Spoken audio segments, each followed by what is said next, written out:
प्रेम और वासना में बहुत बड़ा अंतर है। तुम जिस उम्र में हो ना, जिस उम्र में तुम हो उस उम्र में विपरीत लिंग के प्रति आकर्षण होना एक नॉर्मल बात है। ये हार्मोन्स है जो हर किसी के अंदर होते हैं। 20 से 25 के बीच में हार्मोन्स एक्टिव होते हैं। तुम उन्हें प्रेम का नाम दे रहे हो, ये प्रेम नहीं है, क्योंकि जहां वासना है वहां प्रेम नहीं है। वासना और प्रेम में बहुत बड़ा अंतर है। इस चीज को तुम समझ ही नहीं पा रहे हो। तुम समझ जाओगे तो ऐसी हरकतें ही नहीं करोगे, वरना प्रेम के कभी 35 टुकड़े थोड़ी हो सकते हैं। वासना कभी भविष्य का नहीं सोच सकती कि भविष्य में क्या होगा। जब कभी कई बार होता है रात को रिस्क उठा के जाते हो, तुम कभी सोच ही नहीं सकते कि इसके अंदर क्या परिणाम होंगे। तुम होटल के अंदर जा रहे हो, तुम कभी सोच ही नहीं सकते कि रेड पड़ गई तो क्या होगा। क्यों? क्योंकि तुम वासना से अभिभूत हो। प्रेम अभी हुआ नहीं है तुम्हें। प्रेम तो बाद में होगा। प्रेम होगा तब क्या होगा। प्रेम कभी प्रदर्शन की वस्तु नहीं है। कई बार देखते हैं, अभी अभी शादी हुई है, हाथ मिला के बैठे हुए हो, कभी गले में डाल के बैठा हो, ये आपको लग रहा होगा प्रेम है, लेकिन अभी प्रेम आपको हुआ नहीं है। अभी आप काम भावना के अभिभूत हो। क्योंकि प्रेम, आपके दादा दादी को कभी बैठे देखा ऐसे, माता पिता को कभी बैठे देखा ऐसे, तो क्या वो प्रेम नहीं करते थे? तुमसे तो बहुत ज्यादा करते थे वो। दादा ने दादी को कुछ भी कह दिया, दादी ने तो कभी तलाक नहीं दिया, कभी कोर्ट में चक्कर नहीं कटवाए दादा ने को। सुबह लड़ लेते थे, शाम को वैसे के वैसे थे। और ये भी देखो कि उनका प्रेम, दादा बहुत मोटा था, दादी पतली थी, दादा की बहुत हाइट थी, दादी ठिगनी सी थी, दादी मोटी थी, दादा पतला था, फिर भी यार वो प्रेम था। उन्होंने कभी, प्रेम और वासना में अंतर होता है इसके अंदर। हर साल एनिवर्सरी मनाते हो, हमारे पूर्वजों ने कितनी बार मनाई। आप गांव से 10 साल पहले गांव का रिकॉर्ड उठाओ, एक भी तलाक के केस नहीं मिलते थे गांव के अंदर, एक भी लव मैरिज के केस नहीं मिलते थे। अब तो हर महीना, हर 10 दिन का और हो गया, बोल 10 दिन हमारी शादी को कंप्लीट हो गई, ले जो एक नई एनिवर्सरी। उन्होंने कितनी मनाई, दादा दादी ने कितनी मनाई, माता पिता ने कितनी मनाई। प्रेम वो था। और जब प्रेम होता है तब पति परमेश्वर बनता है। अभी तुम प्रदर्शन कर रहे हो, हर 20वें दिन मनाना, हर महीने मनाना, हर साल मनाना, ये तो प्रदर्शन है। किसको दिखा रहे हो आप? क्योंकि अभी आपको प्रेम नहीं हुआ, प्रदर्शन है। पति जब परमेश्वर बनेगा, गांव के अंदर ऐसे ऐसे सीन देखे हैं। गांव में दारू पीड़ो पड़े, पत्नी उसे जाती है, लेके आती है, कपड़ा साफ करके, रोटी खिला के, और उसके बाद में उसे सुलाती थी। क्योंकि अब जो प्रेम है वो पति परमेश्वर बन गया।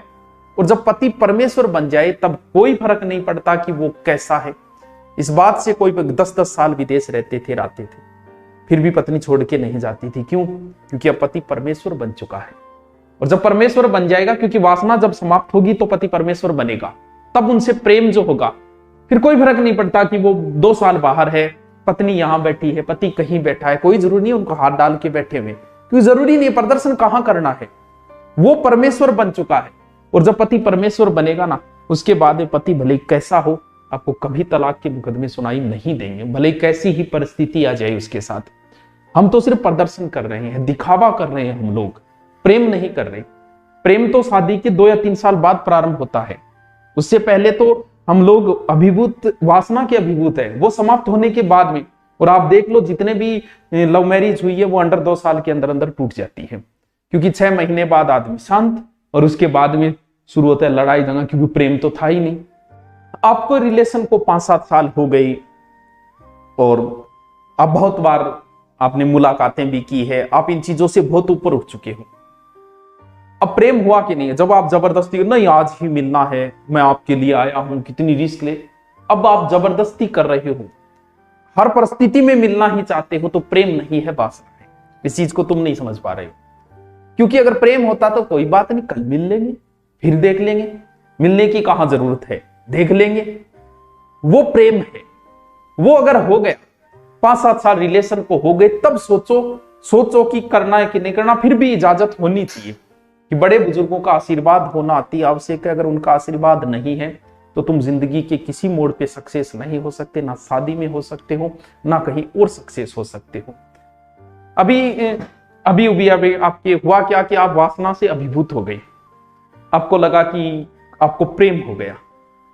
अब आपका चल रहा है, समाज की बंदिशें ऐसी है कि आप इन चीजों को पूर्ति नहीं कर पाए, तब आपको एक ऑप्शन लगा कि क्यों ना शादी कर ले, फिर आप बगावत करके शादी कर लेते हो। शादी के 6 महीने बाद जब आपकी वासना परिपूर्ण होती है तब प्रेम सामने आता है। प्रेम तो था ही नहीं, प्रेम नहीं था तो फिर लड़ाई झगड़े तलाक टुकड़े, इसके अलावा कोई ऑप्शन नहीं बचा। तुम मुड़ के वापस जा नहीं सकते क्योंकि तुम तो बगावत करके आए हो। अब बगावत की जाए कहां, मुंह किसको दिखाएं? अब लड़ाई दंगो, लड़ाई के अलावा लास्ट में वही परिणाम होगा जो परिणाम आप सुनते हो। तुम्हें यह लगता है कि मैं 25 साल की हो गई या 25 साल का हो गया, मैं अपने फैसले स्वयं ले सकता हूं। बिल्कुल ले सकते हो तुम, लेकिन आज तक ऐसा कौन सा कार्य तुमने किया ये बताओ कि जिससे लगे कि यार तुम निर्णय लेने में समर्थ हो। कोचिंग में, स्कूल में, गली में, बस में, बस स्टैंड पे, पड़ोस में कोई मिल गया, मिला है वो तुम्हें और उसे आपने ढूंढ लिया और आपको यह लगता है कि आपने सही वर्ग का चयन कर लिया। मतलब आप इतने बड़े हो गए हो कि आप सही पति का चयन कर सकते हो या सही पत्नी का चयन कर सकते हो। इतने बड़े तो शायद नहीं हुए अभी तक आप। अगर ढंग से आपको भेज देना सब्जी लाने के लिए तो एक आधी तो बीच में गलेड़ी लिया होगा, हरी हालत आए और तुम्हें लगता है कि तुम सही पति का चयन कर लोगे। उम्र का अट्रैक्शन है, तुम्हें सुंदर देख के, सुंदर कोई दिख गई या सुंदर दिख गया लड़का या लड़की जिससे तुम्हें उससे प्रेम हो गया और तुम्हें यह लगता है कि प्रेम ये नहीं, ये वासना से अभिभूत हो। अभी प्रेम तुम्हें हुआ ही नहीं है। अगर प्रेम होता तो शायद 35 टुकड़े नहीं हो पाते। आदमी को अगर अपनी गाड़ी से प्रेम हो जाए ना तो वो भी उसको बेचता नहीं है। अगर घर का जानवर भी मारा जाए और उससे प्रेम हो तो शायद 2 दिन आदमी खाना नहीं खा पाता। आदमी को अपनी टी शर्ट से भी प्रेम हो जाए तो वो भी उसके 35 टुकड़े नहीं कर सकता। प्रेम नहीं था ये, तुम समझ नहीं पाए। तुम्हें ये लगता है कि हम जो कर रहे हैं वही प्यार है, हमारे माँ बाप दादा दादी ने तो कुछ किया ही नहीं। उन लोगों ने जो समाज की बंदिशें बनाई ना, तुम होंगे ज्ञानी। तुम मुझे 3 लव मैरिज सक्सेस दिखा दो, 3 गैर जाति या गैर धर्म में होनी चाहिए। आपके पास 3 भी उदाहरण नहीं। अगर आप उन सेलिब्रिटियों को भी शामिल करो ना तो भी आपके पास उदाहरण नहीं, उनकी भी टूटती जा रही है। न्यूज़ आ रही है कि जो देश छोड़ के गई थी वो भी वापस आ रही है। जब उनके उदाहरण नहीं मिल सकते तो फिर तुम ये सोच रहे हो कि तुम्हारी सक्सेस होगी, क्योंकि हम लोगों ने, हमारे पूर्वजों ने जिस जाति और धर्म बनाया था और जाति और धर्म में शादी का जो बनाया था वो ऐसे ही नहीं बनाया। मूर्ख नहीं थे वो, बहुत समझदार थे वो। समाज, हाँ ये बात नहीं कि समाज में भी तलाक हो जाते, होता है, लेकिन फिर भी समाज की जो बंदिशें है ना, वो बंदिशें कहीं ना कहीं व्यक्ति को रोक लेती है। कहीं ना कहीं टुकड़े होने से, कहीं ना कहीं तलाक होने से हमें रोक लेते हैं वो। इसीलिए समाज की बंदिशें अति आवश्यक। तुम्हारा माँ बाप तुम्हें हर छूट दे, भले लड़की हो भले लड़का हो, तुम्हें प्रत्येक छूट दे, लेकिन उन्हें एक बात जरूर कहना कि हमें पूरी छूट दी जाए, पापा हमें पूरी छूट मिले, मामा हमें पूरी छूट मिले, लेकिन तुम्हें कभी शादी की छूट नहीं मिलनी चाहिए। क्योंकि जिस दिन तुम्हें शादी की छूट मिली ना, उसी दिन तुम जाति और धर्म को खत्म कर दोगे।